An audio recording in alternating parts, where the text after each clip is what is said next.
Menurut gua ya, attention span generasi sekarang itu sangat-sangat pendek ya. Jadi ada research ya bahkan ya, kalau nggak salah itu attention span sekarang itu lower than a goldfish ya, lebih kecil daripada ikan. Maksudnya kayak gimana?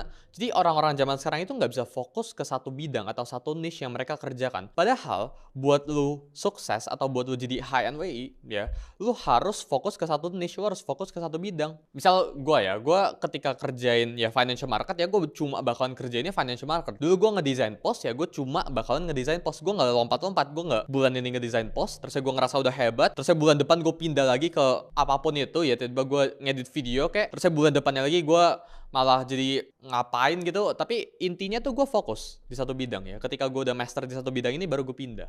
Dan master itu definisi apa? Orang-orang sering bilang kan 10,000 hours itu minimum requirement ya buat kita mulai mengerti atau ya buat kita jadi expert di satu bidang ya. Jadi kalau misal gue pengen main piano ya gue harus main piano 10.000 jam. Tapi menurut gue pribadi 10.000 jam itu baru aja permulaannya. Jadi kalau gue sentuh piano atau keyboard, ini 10.000 jam ini baru beginners basically. Sisanya ini baru dimana lu belajar sesuatu. Jadi kayak misal gue badminton ya, atau gue suka olahraga apapun itu, 10.000 jam pertama itu baru beginners ya, ini baru practice ibaratnya ya. Selanjutnya itu baru gue belajar. Karena semua orang itu bisa dari 1 ke 80, tapi dari 80 ke 100 itu nggak semua orang bisa. Jadi yang susah atau what makes a great career ya, itu orang-orang yang bisa dari 80 ke 100, bukan 1 ke 80, karena 1 ke 80 itu mostly bisa.